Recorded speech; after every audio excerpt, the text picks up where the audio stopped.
Good morning, Anatufo. Good to have you. Thank you for having me. Good to have you. Where exactly are you? And run us through the preparation process. Did we have election materials ready? I'm currently stationed at the St. Peter's Society Methodist Church in Odoko in the Ablekuma North constituency. As I'm currently speaking to you, right behind me, sorting out is still ongoing. Verification of voting materials is still ongoing by party agents and electoral officials here. Now, there was an interesting stalemate a couple of minutes ago where we got some information that the church where we are currently stationed, its leadership had or raised some reservations about the continuous use of this particular venue as a voting center. But through the interventions of some senior IC officials at the regional level, we are being told that all of those concerns now have been put aside, so voting can now commence. That particular stalemate happened during the breaking of the seal process, so electoral materials would have been taken out. Then party agents would have, had the opportunity to verify the register, verify the materials to be used, etc. So that particular stalemate, I can now report, has been effectively dealt with, and it was the case because this location was where the 2024 coalition took place. A lot of violence ensued here, and we are being told that property was destroyed, tables were broken, chairs were broken, and after all of that happened, they weren't really replaced, right? So the church had serious concerns about the continuous use of this place as a voting center. But they've given the go-ahead now, and it's been sorted. Voting will commence pretty shortly. We are expecting a total of about 462 persons to cast their votes today here at the St. Peter Society. I must say, coming here, we witnessed, some really heavy police presence in the area, right from the Odoko Junction on the main road, the main Accra road that leads you to Kwashiman, even to Kaswa. From the Odoko Junction, we realized that there was heavy police presence here, and all through to other polling centers we witnessed. I went to the Baptist polling center as well.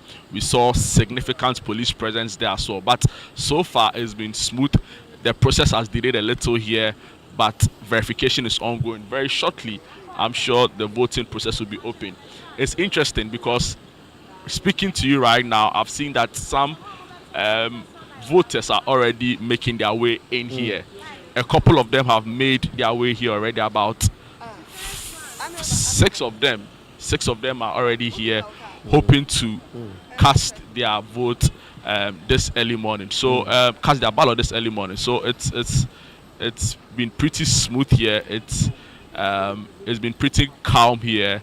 Nothing like we witnessed during the coalition in 2024, and hopefully it ends this way, Nana.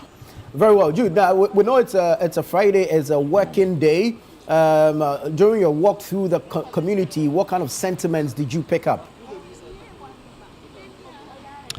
It's been a very busy morning. Food vendors are out. Some shop owners have already opened their shop.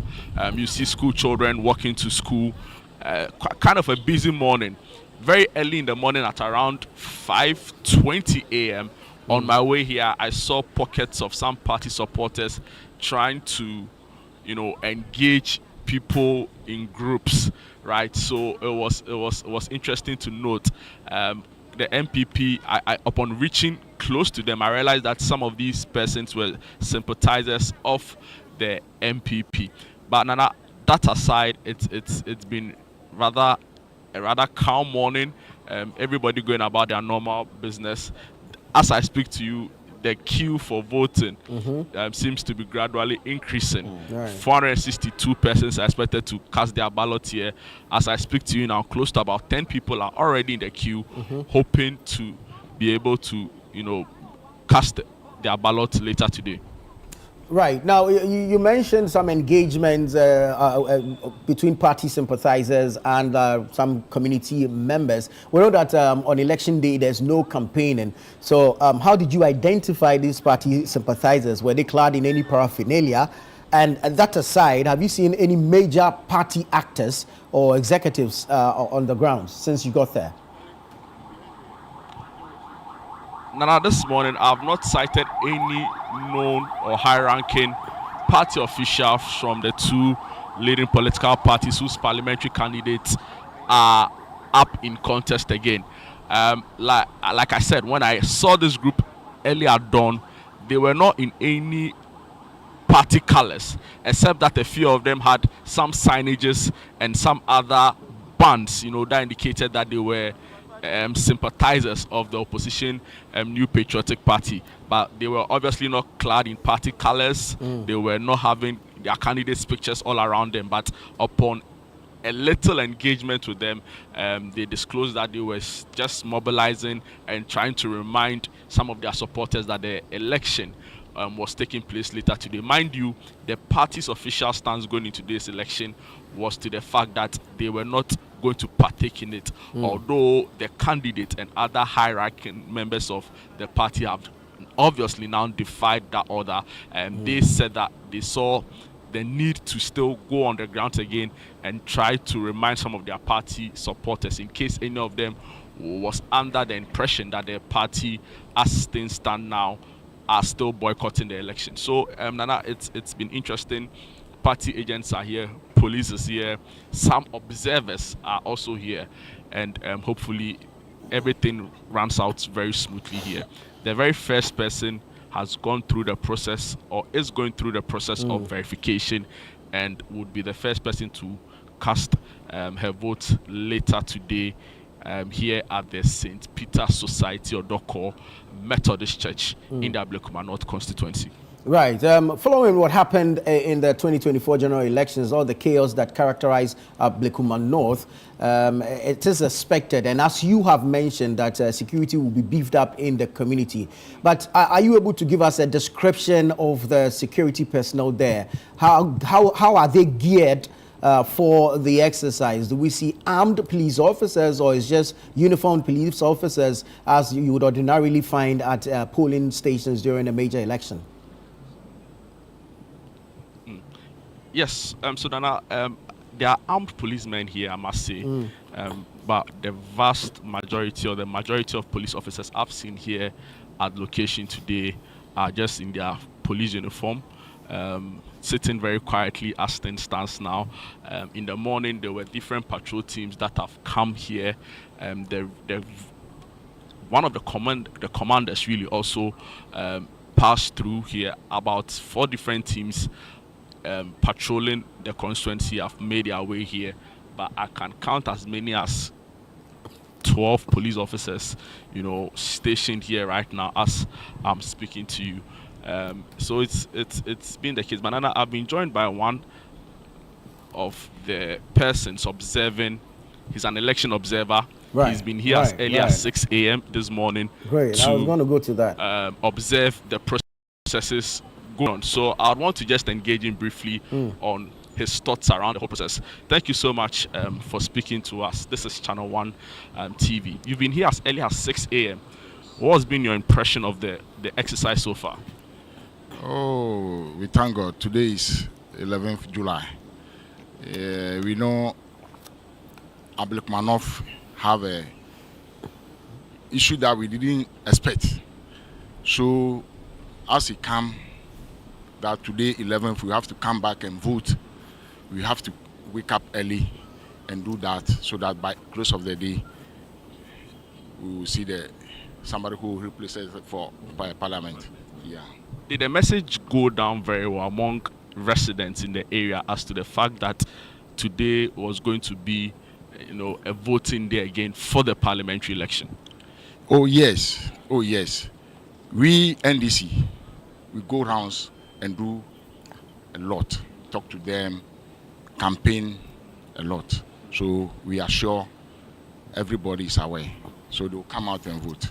So you're obviously a sympathizer of the NDC. Yesterday we saw some of your high-ranking party officials, even member of parliament, right? The women caucus, they were on the grounds, they were engaging your supporters. What were their concerns? What was the feeling like? The good things that are going from January our president, the work that he's doing, it make everybody feel honorable Erabra to go to parliament and get development for us. It was 28 years when our opponent ruled Ablekuma. We haven't seen any development. So this time everybody wish Erabra Oben should go and get the development. So far the process has been smooth. There haven't been any challenges. Not yet. We're told that initially the church refused access. Yeah, but they accept.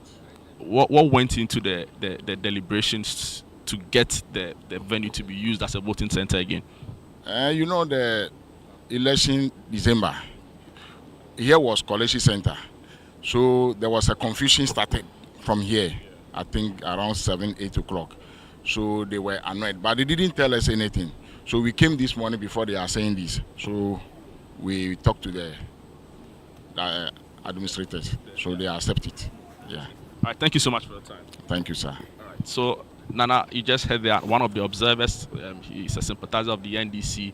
He's telling us that some work has gone into reminding party supporters that voting is happening today and they need to come out in their numbers. He also corroborated what I earlier reported around the fact that the church had initially revoked access for the St. Peter Society Methodist Church to be used as a voting center. According to him, says so far, so good. Everything is going on smoothly.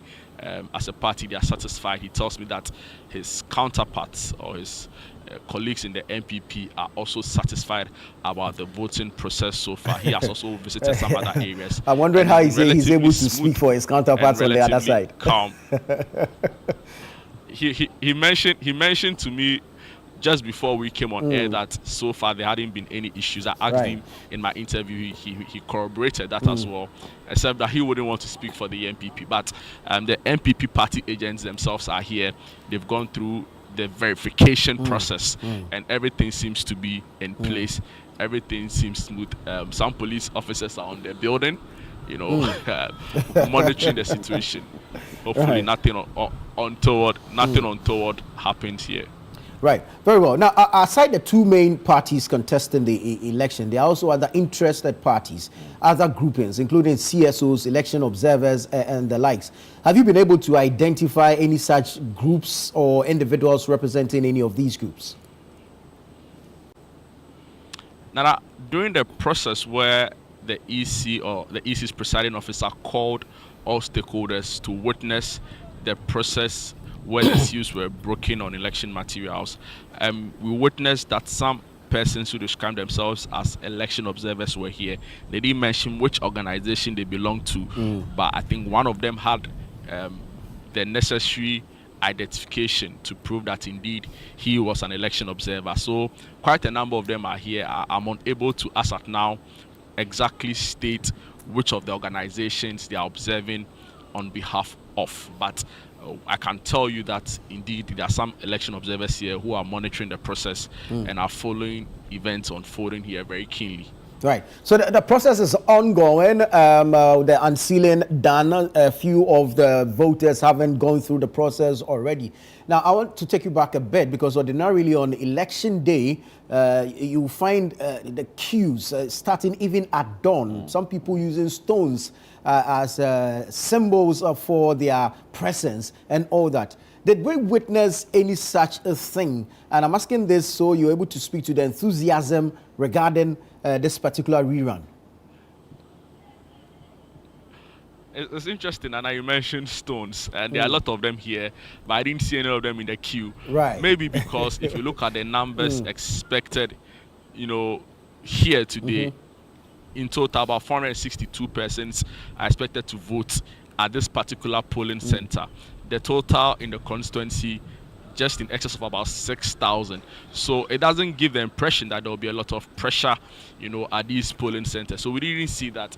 In fact, all the 10 people who I spoke to at the start of this co-op all voted. Some new voters are walking in right now, hoping to also cast their ballot. So it's been a very smooth process. It's been also very calm, I must say, and so far so good. Nana. we didn't see any stones in the queues. in the queues. Very well, Jude. Now, back to the earlier concern regarding the church and the destruction of its furniture and all that, and the concerns raised, limiting access to the facility for the exercise. The church previously, the auditorium had served as a collation center. Do we know if same is going to happen today? Nana, I can also report that for today's rerun, the St. Peter Society Methodist Church is not going to serve as a collation center. According to the EC, all of the collation process will take place at the regional office here in Accra. The main auditorium inside the church, when we got here, was locked under key. In the 2024 election, we were told that the church opened its doors. Persons worked there, EC officials who were tired could use the auditorium as a resting point, but none of that is going to happen today. The main entrance to the church remains locked. The only access given to EC officials here is the very big compound where I'm currently stationed, where voting will happen, and they are urging that if you vote right after voting, in order not to repeat, the mistakes of the past with regards to the coalition violence or chaos that ensued, they are urging party supporters and voters to kindly exit the church premise after voting, so that when it's time for counting, they can come back, witness it again, and everything is done in a very peaceful manner. So here will not act or serve as a coalition center. As I'm speaking to you, I've seen a couple more police patrols, make their way here. They just come, they stare at the gate, they observe what's happening, and they move on. And we've seen a lot of them in the constituency since about 5 a.m. where I've been here. Some party people currently are outside, still mobilizing people, speaking to people, urging them to come and vote. And that is what is happening currently. Nana, I think the presiding officer has a message. The presiding officer has a message for us. Yes, so what's your concern? Okay. Okay, so Nana, so we are being addressed by the presiding officer right now. She wants to engage the media and run us through some of the numbers available right now. So yeah, on ChannelOne TV right now. Thank you for the time. Can you run through the numbers for us available today?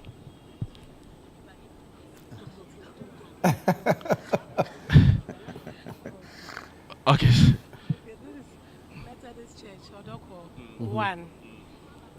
We have 2 polling stations here, but today we've been assigned to 1.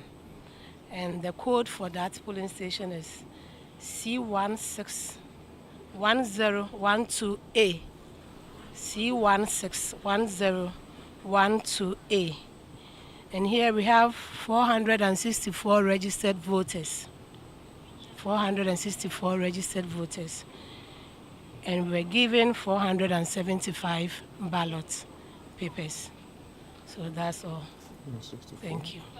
So far, so good. The process has been smooth. So far, everything is ongoing smoothly. How many people have been able to vote as we speak? It is, what's the time now? 7:23, and we have 11 people so far. 11 people so far. Wow. 2024, I want to believe you weren't stationed here. Interesting. But as we speak so far, we know that the church initially had some concerns about the use of this place as a voting center. I want to believe all of that has been resolved, for which reason voting is ongoing smoothly now. Yes, it has been resolved. Are you able to tell us what their concerns were? No. Interesting. Jude, Thank you for the time. Please, Jude, before you go, kindly ask the presiding officer. She made mention of 464 registered voters, but the ballot papers are 475 ballot papers. Why that though? We are being told that you have excess, ballot papers here. Is it because what's the reason? Are you, presupposing that there may be spoiled ballots for reason people would want to? It's always done that way. So it's standard practice that you have yes. ballot papers done. Yes, even when you do the mathematics, it's not that more. Yeah. Interesting. All right, so Philip, we are being told that the reason for the excess ballot paper is because it's standard practice, and also because What they think is a whole booklet altogether. what's that? So can you just run the number The again? figures I said we have 464, and then we're given 475. So when you do the math, I think how many? A difference of about 9, yes. All right. So, Philip, we are being told that it's standard practice. It's not really, something out of the blue. Also, because they envisage that there may be instances where somebody may solve the ballot for which reason they may request another ballot. So the excess 9 is normal. So I earlier reported that we were expecting 462 voters, but that number has been revised according to the presiding officer. It's now 464. Yes, and hopefully they all vote. So far, about 11 have voted. Some additional 3 are in the queue to also vote. So it's been a smooth process. It's been a relatively smooth process, Nana. I'm not sure you are able to answer this, but let me just throw it in there. She mentioned that she was not at the polling station during the 2024 general elections. Could it be that following what's happened, the EC has decided to change officers for this particular exercise? I mean, Nana, I think the EC are trying to maximize resources as much as possible so as to ensure a smooth process. So if you listen to her or you heard her correctly, she mentioned that initially in the 2024 election, there were two polling centers here in the church, but for this particular rerun, it's been reduced to 1. So I'm sure some other people or other resources have been, employed in different ways so as to maximize, the use of it, and also to ensure a smooth process. So she wasn't here for 2024, obviously stationed in a different part of the constituency, but due to the very peculiar nature of this election or this rerun, she's been brought here as presiding officer to oversee the process, Nana. Very well, Jude. Thank you so much. We'll come back to you as and when there's more activity at the polling station or even within the area where you're covering for us. Thank you so much. Jude Mensah Duncan there, reporting. Let me just take us through